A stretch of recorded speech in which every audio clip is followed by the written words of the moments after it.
Hello and welcome everyone. हम लोग हमारे पिछले वीडियो के अंदर हम लोगों ने चर्चा की थी मानव वातावरण संबंधों पर। एक मानव वातावरण संबंधों को लेकर के जो विभिन्न विचारधाराएं हैं, उनमें एक विचारधारा जिस पर हम चर्चा कर चुके हैं वो है निश्चयवाद। दूसरी विचारधारा जिस पर हमने हमारी पिछली क्लास में अर्थात पिछले वीडियो में हमने उस पर चर्चा की थी वो था संभववाद। और आज हम जिस विषय पर, जो तीसरी विचारधारा है जिस पर हम बात यहां पर करेंगे, वो आती है नव निश्चयवाद। नियो डिटर्मिनिज्म हम इसको कहते हैं, नव निश्चयवाद। हमने ये देखा था कि निश्चयवाद जो विचारधारा है वो प्रकृति को सर्वे सर्वा मानती है, वहीं संभववाद जो विचारधारा है वो मानवीय क्रियाकलापों को सर्वाधिक महत्वपूर्ण मानती है। जबकि अगर हम वास्तविकता में देखते हैं तो न तो पूरी तरह से निश्चयवाद सही है और न पूरी तरह से संभववाद सही है, क्योंकि ये बात वास्तविकता में है कि जब भी कभी किसी विचार को कठोरता से लागू किया जाता है उसका विरोध होने लग जाता है। तो निश्चयवादियों ने भी निश्चयवाद को कठोरता पूर्वक लागू करने का प्रयास किया तो संभववाद का जन्म हुआ। तो वहीं जब संभववादियों ने भी संभववाद को कठोरता पूर्वक अपनी बात कहने लगे या उसको मनवाने का प्रयास किया तो एक और नई विचारधारा का जन्म हुआ जिसको हम नव निश्चयवाद के नाम से जानते हैं। ये जो विचारधारा है ये श्रेष्ठता के चक्कर में नहीं पड़ती है।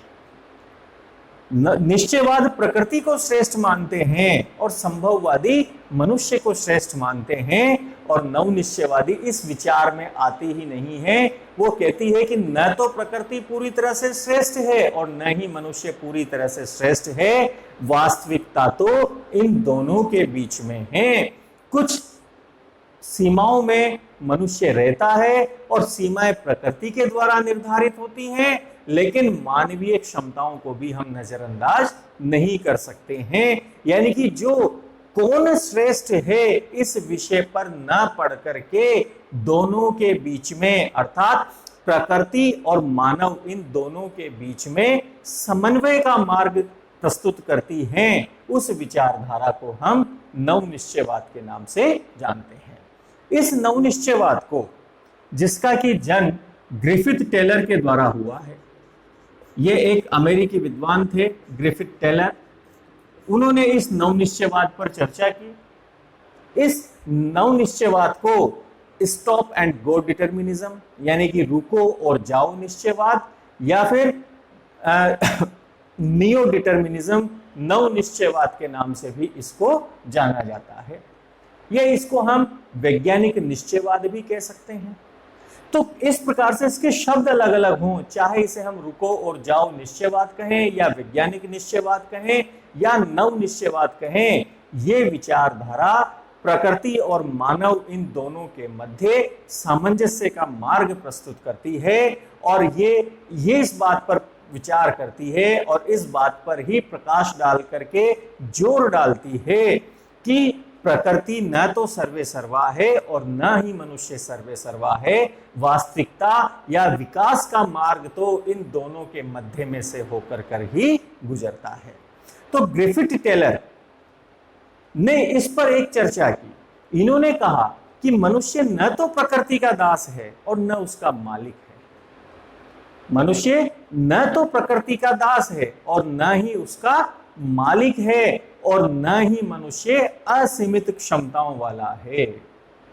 अर्थात समन्वय की बात इन्होंने कही कि प्रकृति और मनुष्य इन दोनों के मध्य सामंजस्य होना चाहिए। इन्होंने कठोरता पर इन्होंने कोई विचार नहीं किया। इन्होंने प्रकृति की तुलना किससे की? ट्रैफिक सिग्नल पर खड़े एक सिपाही से, जो इधर से उधर आने जाने वाले, जो चौराहे पर जो ट्रैफिक सिग्नल होते हैं, ये आने जाने वाले वाहनों की गति को धीमा या तेज कर सकते हैं, लेकिन उनकी दिशा परिवर्तित नहीं कर सकते हैं। तो उस प्रकार से इन्होंने कहा कि प्रकृति सीमाएं देती हैं लेकिन बंधन नहीं देती हैं, और मनुष्य को उन सीमाओं में रह करके ही अपने विकास का मार्ग प्रशस्त करना चाहिए। ये बात ग्रिफिथ टेलर ने कही है। यानी कि इस नवनिश्चयवाद विचारधारा के जो जन्मदाता है ग्रिफिथ टेलर, उन्होंने इन दोनों के मध्य एक मध्यम मार्ग बनाया है, और उस मध्यम मार्ग जिसमें प्रकृति और मानव दोनों की क्षमताओं को महत्वपूर्ण स्थान प्रदान किया है, उसी को हम नवनिश्चयवाद के नाम से जानते हैं। ईसा बोमेन, जो कि पहले संभववादी विचारक थे, लेकिन धीरे धीरे बाद में वो भी नवनिश्चयवाद का समर्थन करने लगे, और ईसा बोमेन ने नवनिश्चयवाद का समर्थन करते हुए कुछ महत्वपूर्ण बात कही।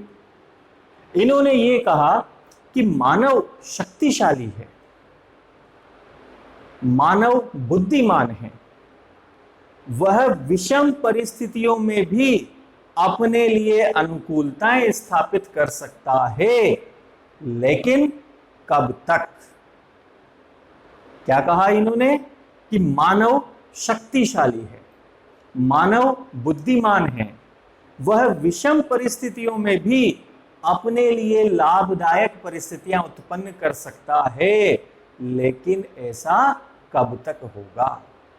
इट मीन्स हर जगह पर हम हमेशा सफल नहीं हो सकते हैं, हम हमेशा प्रकृति को चैलेंज नहीं कर सकते हैं। हमें प्रकृति के साथ सहयोग और सामंजस्य की भावना रखनी चाहिए, और उस आधार पर ही हमें अपने विचार को आगे बढ़ाना चाहिए, अपने क्रियाकलापों को निर्धारित करना चाहिए। एक और विद्वान जो हुए हैं स्कार्फ, उन्होंने अलग ही तरीके से नवनिश्चयवाद का समर्थन किया।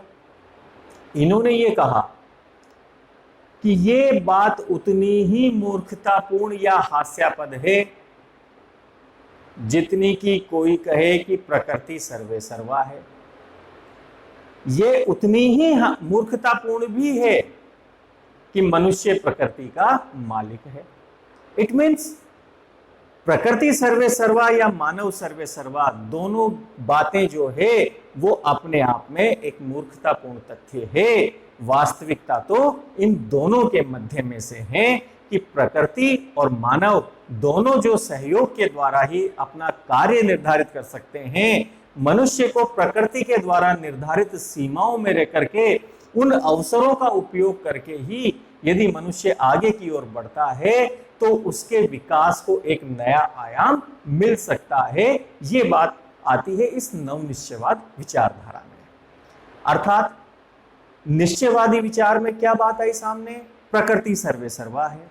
संभववादी क्या कहते हैं? मनुष्य की क्षमताएं असीमित हैं। जबकि नवनिश्चयवाद में क्या बात आई कि न तो प्रकृति सर्वे सर्वा है और न ही मनुष्य सर्वे सर्वा है, वास्तविकता इन दोनों के मध्य में है। क्योंकि हम भूगोल के विद्यार्थी हैं और भूगोल का जो प्रमुख उद्देश्य है वो है मानव कल्याण, क्योंकि हमने पिछली कक्षाओं में अपने यहाँ पर बात की थी कल्याण परक उपागम पर, यानी कि हमारा उद्देश्य क्या